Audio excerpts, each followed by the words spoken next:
Hi, it's Dr. Greg Jantz. Hope and possibilities. What does it mean to be emotionally healthy? What's that all about? How do we get there? Next on Hope and Possibility. Dr. Gregory Jantz is a best-selling author of over 45 books and the founder of the Center A Place of Hope, voted a top 10 center for depression treatment in the U.S. As the pioneer of whole person care, Dr. Jantz is known as the messenger of hope. Now the nation's expert on anxiety, depression, substance abuse, relationships, trauma, and PTSD, here is Dr. Gregory Jantz. Okay, so if you weren't doing well in ancient Greece, there was a plan for you. In ancient Greece, if you were depressed or had what we call today mental health issues, which is really true of so many, we all, the last couple years, 3 years now, so many struggles around mental health because of the pandemic, post-pandemic. But if you were in ancient Greece, this is prior to any pandemic that we've gone through, you would go and see your priest. And the priest was where mental health issues were worked out. And the temple priest, in particular in Greece, had various methods for treating those with mental health issues. One was a real cliffhanger, literally. There was the belief that if you were struggling, it had to come out of you. It was something in you, like a spirit. And there was a treatment that you would be with the priest, and it was literally on a cliff, and there would be a priest, those down below, and what would be like a rowboat, and there'd be certain things said, and then you would be pushed over that cliff down into the water, and they would row over and pull you in. And the belief was we needed to scare out of you those mental health issues.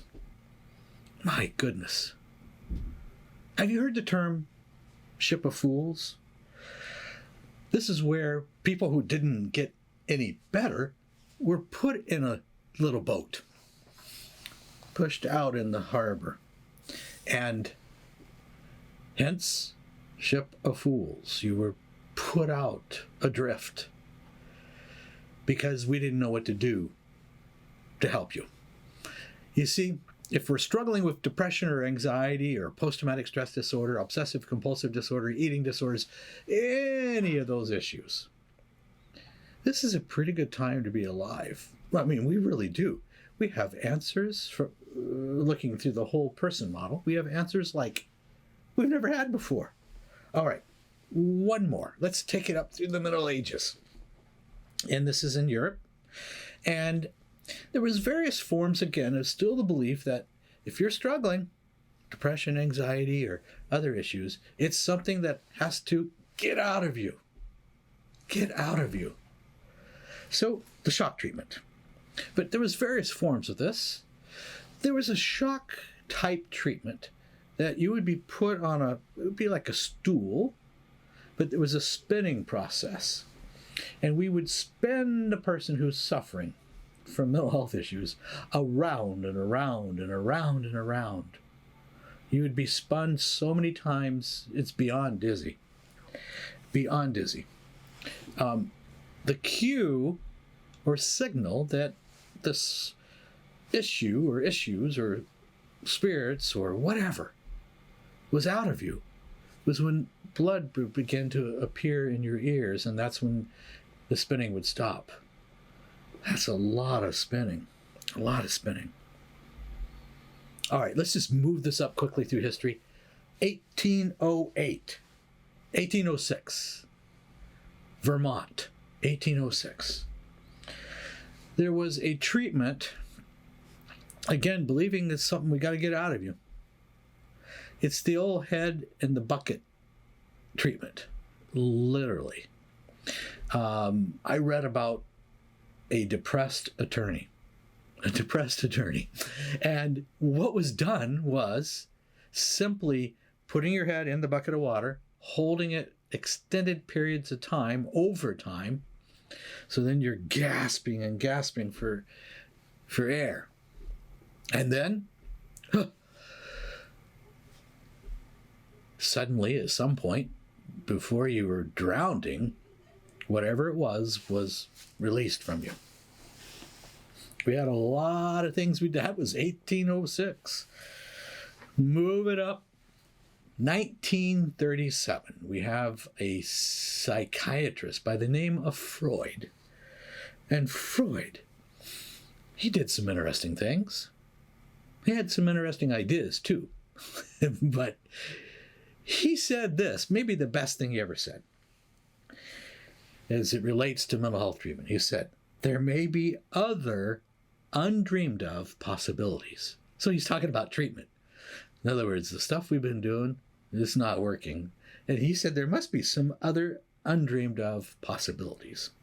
Well, 1 year later, we see the first electric convulsive therapy, otherwise known as ECT, 1 year later. And it was to induce severe trauma in the brain. And the trauma in the brain was electrical shock, which was traumatic to the brain, and in order to bring you out of that, whatever state, whatever was in you, correct your brain, and well, in a very small percentage, it seemed to do something. It seemed to work, and so we've seen for a while now ECT. In fact, there's kind of a little bit of a resurgence of this. It's done differently. For treatment-resistant depression, there's different options now, and this is certainly one. Now, what was happening, because this was really experimentation, there was so much shock going through the brain that you would lose memories, and it would damage certain areas of the brain and memories and the prefrontal cortex right here, where we call your executive function. Wow. Well, and now we just keep moving it. And really what we continued was a path after this of chemical interventions, otherwise known as medications. We had Haldol, we had early medications, strong antipsychotic type medications. And these were initially experimented on, the chemical intervention, on guinea pigs. Guinea pigs were kind of the first ones to get all this, and so we kind of went from guinea pigs to testing it on mental health patients, and so henceforward we've had kind of a chemical intervention or medication approach to kind of all mental health issues, really. Now, let me just say this. That can be very important. Medications have greatly advanced and improved, and I have seen medications, I believe, save lives. Though, I don't want it to be the only thing that we do. So when you think about being healthy and what is emotional well-being, how do we get there? Well, again, we can't look at a singular approach. We can't say, there's a magic pill and that's all I'm going to do. I'm just going to take this pill and that's going to solve everything. That's not the case. You may have some relief for a while and you may have some stabilization, and we need to be able to work on other things. Oftentimes folks come to the center, a place of hope, because the 5 different medications or whatever the number is stopped working, or they reached a plateau and go, there's got to be more, I'm not doing that great. I'm better, but I'm not great. And so this is a season that we're seeing where a lot of folks are having medications assessed by a person that would be an expert in that area. And really, with the advancements that we have, this greatly simplify most of the time the medication. So we have the doctors here at the center, a place of hope, that specialize in that area because it's very specialized as it relates to mental health. How do you know now if you've come through a lot, and a lot is a lot, There can be a lot of trauma. A lot of trauma in our lives. It's altered brain chemistry. A lot of trauma that has affected us in ways that are very difficult. The results is depression. The results is a sense of damaged self, a sense of shame, a sense of being injured that I can't recover from. Well, we believe you can recover. We believe there's hope. Again, we're going to look at that whole person. We're going to say there's a spiritual side to our lives that's got to be addressed from our model. There's a physiological, physical, nutritional, medical, brain chemistry, that's got to be addressed. There's relationships, both current and past, perhaps difficult ones, grief and loss, the health of our relationships. So there's our intellectual well-being. How are we growing? All these pieces, including exercise, including nutrition. So we put it all together to build a plan of hope. Now, here's a few signs. And these, my ideas around these really is a collection of different professionals, a collection of different readings, and I've just simply summarized my thoughts around what is emotional health and well-being. How do you know if you're there? And one of the first ones, and it may seem obvious, but it is the ability to deal with reality. Reality, the ups and downs, the day-to-day, how consistent am I? Have you ever met a person where you don't know from day to day who they are, or what they're going to do, or how they're going to be, and you're always on edge because you don't know who's going to be there or what mood are they going to be in? Person who's able to deal consistently with reality, that's one of the signs. That's one of the signs of a healthy person emotionally. In their emotions, they have ability to emotion, what we call emotion regulation. Borrowing that from the skills of DBT, we have a person who's able to manage unpleasant emotions without being destructive. So, very important.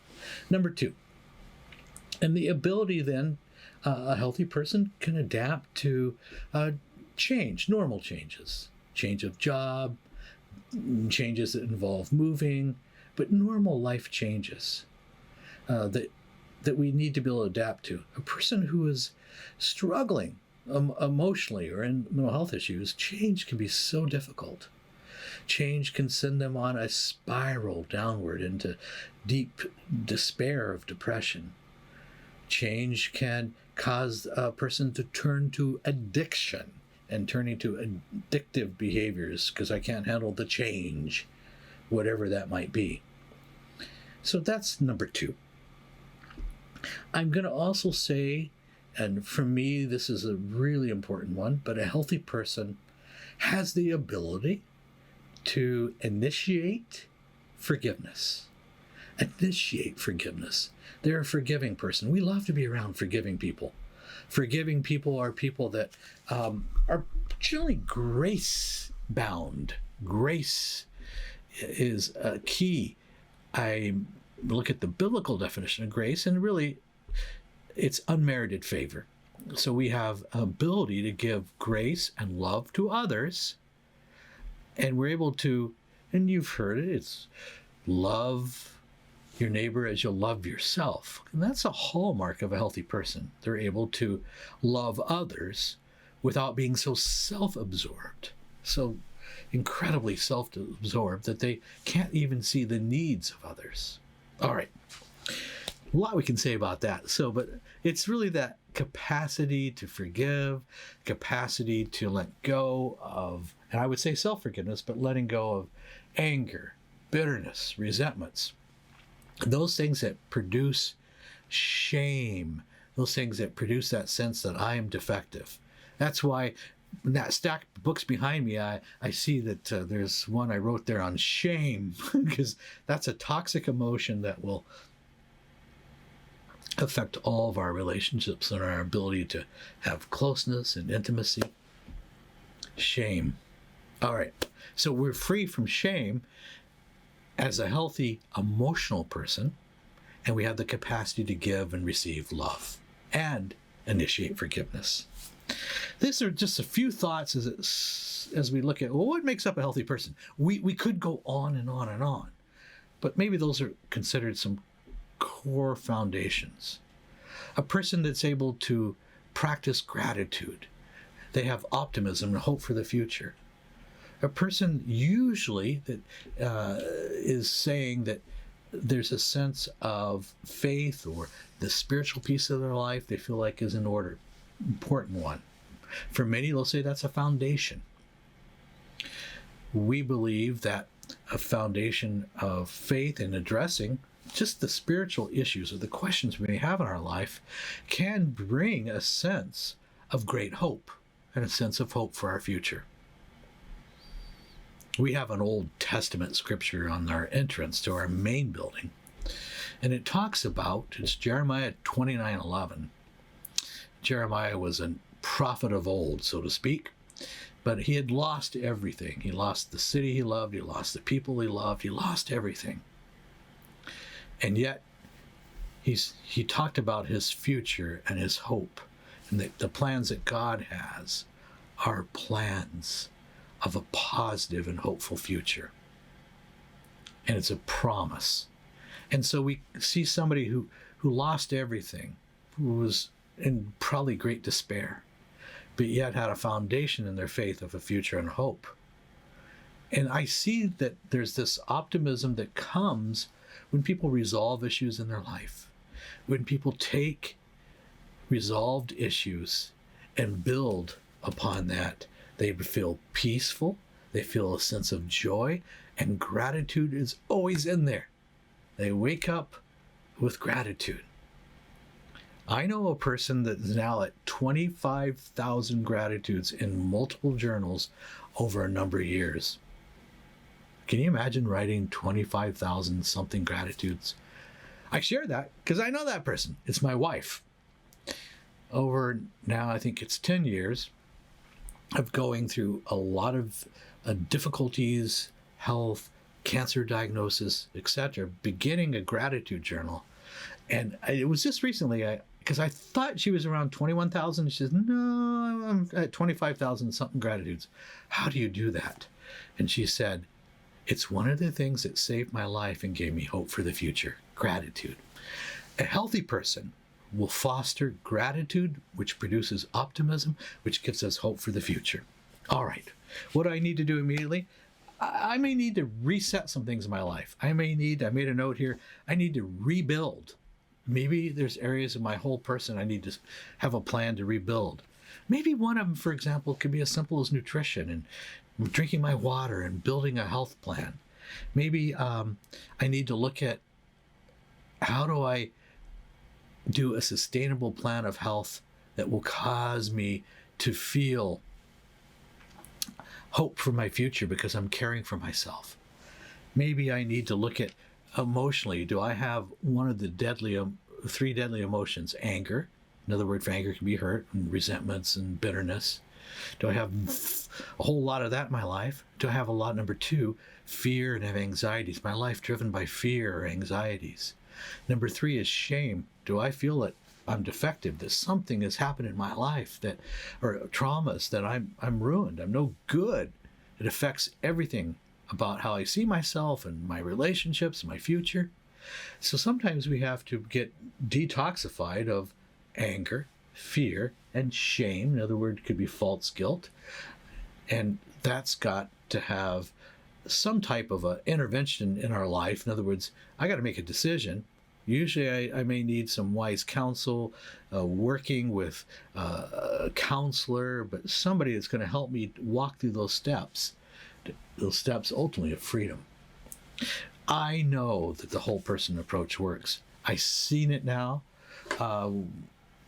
39 years, I've seen, it's been thousands of folks by now who we've had the honor of working with and seeing the difference that the whole person model can create. Sustainable, lifelong journey of growth, increased joy and happiness, getting things in order in our life.